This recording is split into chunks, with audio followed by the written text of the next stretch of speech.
In the Gospel according to Luke, chapter 3, we're presented with a genealogy of Jesus that traces all the way back to Adam, the first man. In Western culture, most of us love to skip over the genealogies that are in our Bibles, and we go straight to the stories about the characters in the books. We think of the genealogies as though they are filler between the good stuff. In Eastern cultures, however, the genealogies are the good stuff. The Eastern storyteller uses the lineage of a character as a literary device to show the reader a preview of what the story they are telling is going to be about. The lineage of a man is a way to tell something about him that gives us a clue about his essence. Who I include in my lineage when I tell a story emphasizes the natures of the person I am describing. Who I exclude or avoid may de-emphasize natures of people that I may wish not to emphasize about the one I am writing about. Luke had his reasons, I'm sure, on why he chose to take the route through his Davidic ancestral lines that he did. He may even have completely made up several generations from Zerubbabel to Joseph in order to avoid some characters that he thought were unappealing to the nature of his Christ. The Western reader would either throw his gospel into the trash, along with Matthew's, or at least heavily discount his book based on scientific principle. The Eastern reader would instead try to figure out what Luke was trying to emphasize about Jesus, and would be asking himself, what was Luke trying to say about Jesus? Here's one simple fact about his genealogy. Luke makes an effort to trace Jesus' ancestral lineage all the way back to Adam. In truth, he actually goes one step further. He traces his genealogy back one additional generation past Adam, to God, the creator of Adam. What is emphasized most in Luke's account of Jesus' genealogy is that he is a son of Adam, who is the son of God. Well, we already know that Adam is just a regular Hebrew word that means man. Therefore, Jesus is a son of man, who is the son of God. These happen to be two titles that Jesus uses regarding himself repeatedly in the four gospel accounts: Son of Man and Son of God. The title Son of God harkens to the idea that Jesus is the new Adam, or in other words, the new man. He is as Adam should have been, had he not fallen into sinfulness in the Garden of Eden. But what of the title Son of Man? What does it mean to be the son of Adam? And why was this important to Luke to emphasize in his genealogy of Christ? Well, if we go back to the book of Genesis, we find that Adam actually had 3 different sons. So to be a son of Adam, son of man, can have 3 separate meanings: to be in the nature of Cain, Abel, or Seth. Looking into Genesis chapter 4, we find that the first 2 sons of Adam didn't fare so well. Genesis chapter 4, verses 1 through 8. The man, Adam, had intercourse with his wife Eve, and she conceived and gave birth to Cain, saying, I have produced a male child with the help of the Lord. Next she gave birth to his brother, Abel. Abel became a herder of flocks, and Cain a tiller of the ground. In the course of time, Cain brought an offering to the Lord from the fruit of the ground, while Abel, for his part, brought the fatty portion of the firstlings of his flock. The Lord looked with favor on Abel and his offering, but on Cain and his offering he did not look with favor. So Cain was very angry and dejected. Then the Lord said to Cain, Why are you angry? Why are you dejected? If you act rightly, you will be accepted. But if not, sin lies in wait at the door. Its urge is for you, yet you can rule over it. Cain said to his brother Abel, Let us go out in the field. When they were in the field, Cain attacked his brother Abel and killed him. Adam's firstborn, Cain, ends up killing his younger brother, Abel, in a fit of jealous rage over God's apparent favoritism towards Abel. To be a son of Adam in the likeness of Cain is to be a son of man who carries the guilt of the sinful human condition. When we look at ourselves and call ourselves sons of man in this way, we are reminded that we are very much like Cain, who sins and slays his brother. But in reality, none of us could be truly sons of Cain by historical genealogy, because Cain and all his kin did not survive the flood. They all perished, and only Noah, who was not derived from the line of Cain, survived God's deluge. Noah was the son not of Cain or Abel, who had no sons, but rather of Seth, who was given it to Eve as a substitute for Abel after Cain slew him. Technically, we are all of the line of Seth, by biblical genealogical logic. So being in the likeness of the son of Adam, son of man, in the likeness of Seth, is to refer to our nominal genealogy, that all of us trace our lineage back to this patriarch. So, being made unto the likeness of the Son of Man is to be nominally human, and likewise, the sinful man in us resembles the Son of Man in the likeness of Cain, who committed the son of murder against his brother. But what does this mean to be of the nature of Adam, in terms of being unto the nature of Abel? It might interest you to know that the name Abel in the ancient East Semitic Akkadian language actually means son. As a play on words, the son of Adam, that is Abel, is literally son begotten by man. Let's explore Abel a little bit, and we'll do that by looking at the text from Genesis chapter 4 above. Things we know about Abel. First, he was a shepherd. Second, he brought an offering of a lamb to God. Third, the lamb was the choicest of the flock. Fourth, God looked upon his sacrifice with favor. And finally, he was killed by his brother, the sinful man. If Adam named this child Abel, or literally son, then the son of Adam, upon whom God's favor rests, is truly the fitting atonement for his father's sin. If you haven't already noticed, there's a lot of Jesus typology going on here. Or maybe Jesus demonstrates a lot of Abel typology in what he did and said. But suffice to say that the title, Son of Man, as it relates to Abel, is a befitting title for a son who would identify himself as the Good Shepherd, who would be the choicest sacrificial lamb offering made unto God. And God would look upon that sacrifice with favor, upon he who would be killed by his brothers, the Judean Jewish rulers of the Sanhedrin. Abel, Adam's son, the new Adam, the new man, was slain for his righteousness in jealousy. In Jewish tradition, Abel was seen as the one man who would be justified in rendering judgment unto the world. Abel would stand and submit suit against his brother who had slain him, and he would have the right to do this, as his life was unjustly taken from him by his brother, whose heart was filled with sin. We see testimony to this tradition in the book of Enoch, which was written 2 to 3 centuries before Christ. The book of Enoch, chapter 22, verses 3 through 4.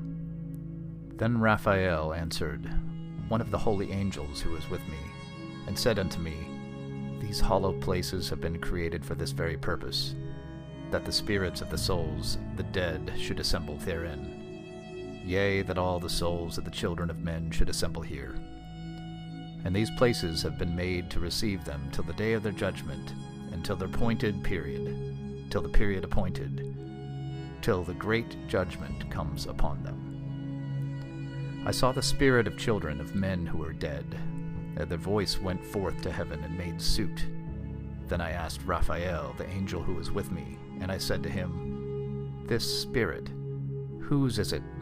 Whose voice goeth forth and maketh suit? And he answered me, saying, This is the spirit which went forth from Abel, whom his brother Cain slew. And he makes his suit against him until his seed is destroyed from the face of the earth, and his seed is annihilated from amongst the seeds of men. The tradition held for centuries that the Son of Man, the second coming of Abel, was to be a judge at the end of days, an accuser of sorts for the damned souls awaiting judgment in Sheol, the underworld. And yes, this does make sense. Of those known in the time before Christ, only Abel could have fit this role. Only Abel would be justified in judging us, as he was wronged by his brother Cain, who shares identity with us sinners, even though he was righteous in the eyes of God. We see further testimony to this idea being present at or around the time of Christ in the early 1st to 2nd century Jewish apocryphal writing, the Testament of Abraham. And Abraham said, "My Lord Chief Captain, who is this most wondrous judge? And who are the angels that write down? And who is the angel like the sun holding the balance? And who is the fiery angel holding the fire?" The chief captain said, "Do you see, most holy Abraham, the terrible man sitting upon the throne? This is the son of the first created Adam, who is called Abel, whom the wicked Cain killed, and he sits thus to judge all creation, and examines righteous men and sinners. For God has said, 'I shall not judge you, but every man born of man shall be judged.' Therefore he has given him to judgment, to judge the world until his great and glorious coming. And then, O righteous Abraham, is the perfect judgment and recompense, eternal and unchangeable, which no one can alter." It is clear that the early 1st century Jewish world would have understood Abel to have a distinct title above his brothers as son of Adam, son of man, which was to represent the one man in history who had the justified position to stand as judge of all mankind at the end of days. Abel, the son of Adam, would come at the end of days to judge us all. Playing on this idea, let's look now at a vision of one like the Son of Man coming in glory from the book of Daniel. Daniel, chapter 7, verses 13 through 14. As the visions during the night continued, I saw coming with the clouds of heaven one like a son of man. When he reached the Ancient of Days and was presented before him, he received dominion, splendor, and kingship. All nations, people, and tongues will serve him. His dominion is an everlasting dominion that shall not pass away. His kingship, one that shall not be destroyed. So this Son of Man in the book of Daniel is seen as an everlasting king who will arrive on earth riding on the clouds, and God is placing upon him the power to have dominion over all things forever. Now, when we get to the trial of Jesus before the Sanhedrin on the eve of his crucifixion, we can see why his claim of being the Son of Man would have been so provocative to the point that it would have been a cause for his death. The Gospel according to Mark, chapter 14, verses 61 through 64. But he was silent and answered nothing. Again the high priest asked him and said to him, "Are you the Messiah, the Son of the Blessed One?" Then Jesus answered, "I am. And you will see the Son of Man seated at the right hand of the power, and coming with the clouds of heaven." At that the high priest tore his garments and said, "What further need have we of witnesses? You have heard the blasphemy. What do you think?" They all condemned him as deserving to die. Luke went to great trouble to trace Jesus' lineage all the way back to Adam and then to God himself. Technically, all of us can trace our lineage back to that point as well, but Luke does this to emphasize that Jesus is both the Son of Adam and the Son of God. He is literally a type of Abel who has come to offer a pleasing sacrifice to his Father. And this sacrifice would be looked upon with favor, unlike the sacrifice of the high priest, whose sacrifice is rejected, just like Cain's. So what exactly does Jesus plan to do with all of this power to judge us? He has the infinite dominion to exercise over us, as Daniel points out. And we killed him, at least twice, which should double his wrath at the time of our judgment, shouldn't it? Let's see what Matthew has to say about how Jesus plans to use this incredible power of his. The Gospel according to Matthew, chapter 9, verses 1 through 7. He entered a boat, made the crossing, and came into his own town. And there people brought to him a paralytic lying on a stretcher. When Jesus saw their faith, he said to the paralytic, "Courage, child, your sins are forgiven." At that, some of the scribes said to themselves, "This man is blaspheming." Jesus knew what they were thinking and said, "Why do you harbor evil thoughts? Which is easier to say, 'Your sins are forgiven,' or to say, 'Rise and walk'? But that you may know that the Son of Man has authority on earth to forgive sins." He then said to the paralytic, "Rise, pick up your stretcher, and go home." He rose and went home. The righteous son of Adam, who has had all power in heaven bestowed upon him, justly, has been given the power to judge us for our sinfulness. Instead, we find that his mission to descend upon the earth and walk among us was not to render judgment, at least not yet, but to forgive us. John's Gospel makes this abundantly clear. The Gospel, according to John chapter 3, verses 16 through 17. "For God so loved the world that he gave his only Son, so that everyone who believes in him might not perish, but might have eternal life. For God did not send his Son into the world to condemn the world, but that the world might be saved through him." For hundreds of years before Christ came to walk among us, the Jews had been anticipating that God would be sending the Son of Man down to inflict eternal wrath and punishment on all those who were inflicting unrighteous persecution upon the Jews. This anticipation was actually comforting to those who felt that there would be just retribution for those rulers that had forced the Jews into a Hellenized world where they were becoming subjects of the Gentiles, who mistreated the Jews and forced their pagan ways upon the Jewish people, even torturing and killing those and their families who refused to give up the commandments of the Lord. The thought that the Son of Man would avenge the Jews who had been made to suffer and inflict justice on this Gentile beast nation was a thought that became popular because it promised that all of the injustice they were seeing all around them would be paid on the final day in full retributive equity. So cometh this Son of Man, this one who is a type of Abel. And instead of focusing on his job, which was supposed to be to issue retribution on the world for his murder, he delivered the message that everyone had it wrong about his mission. He didn't come to condemn, like many had been hoping. He came instead to forgive and save these unrighteous ones. Many would ask themselves after hearing this, why was God being so inconsistent? In actuality, God was not inconsistent with his forgiveness message for Cain, who, of course, is a reflection of the world of men, especially those who are unrighteous like us, be it not for the grace of God. We haven't talked yet about what happened to Cain after he killed Abel. You might suppose that God had condemned Cain after he learned what Cain had done to his brother. However, God did not strike down Cain. In fact, he protected him from harm. The book of Genesis, chapter 4, verses 9 through 15.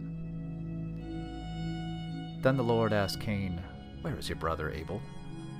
He answered, "I do not know. Am I my brother's keeper?" God then said, "What have you done? Your brother's blood cries out to me from the ground. Now you are banned from the ground that opened up his mouth to receive your brother's blood from your hand. If you till the ground, it shall no longer give you its produce. You shall become a constant wanderer on the earth." Cain said to the Lord, "My punishment is too great to bear. Look, you have now banished me from the ground. I must avoid you and be a constant wanderer on the earth. Anyone may kill me at sight." "Not so," the Lord said to him. "If anyone kills Cain, Cain shall be avenged 7 times. So the Lord put a mark on Cain, so that no one would kill him at sight. Cain had feared retribution for his sin of murdering his brother, so God reassured him by putting a mark upon him that would protect him from the retribution that he had feared would come upon him. This protection assured that anyone who would try to condemn Cain for his sin would have Cain be avenged 7 times for their attempt at retribution. Cain's descendant Lamech, who was the seventh generation of Adam through the line of Cain, ends up embracing this promise of avengement by killing 2 men and then bragging to his wives how God would avenge him not just 7 times, but 77 times for the sins that he had committed. What a jerk. The book of Genesis, chapter 4, verses 23 through 24. Lamech said to his wives, Adah and Zillah, hear my voice. Wives of Lamech, listen to my utterance. I have killed a man for wounding me, a young man for bruising me. If Cain is avenged 7 times, then Lamech 77 times. The number 7 is a meaningful number in the Bible. It represents completeness. To be avenged 7 times would indicate complete avengement. To say something would be 77 times done would be emphasizing the idea of utter completeness, leaving no question about that thing being resolved. So where have we heard this 7 and 77 referenced? Take a look at Matthew's Gospel. Matthew chapter 18, verses 21 through 22. Then Peter, approaching, asked him, Lord, if my brother sins against me, how often must I forgive him? As many as 7 times? Jesus answered, I say to you, not 7 times, but 77 times. This is the difference between the sons of Adam who are stuck in the spiritual image of Cain, and the son of Adam, son of man, who is the living image of Abel. The one who is like Cain thinks in terms of infinite avengement, and this consumes him. The one who comes among us resembling Abel thinks in terms of eternal and infinite forgiveness. This is how the new Adam focuses his spirit. This is what Christ calls us to do. For us to become like him, like a new Adam, we must reverse our worldly focus, which is about seeking justice and retribution, and instead become like Abel, who uses all the power in heaven given unto him to forgive.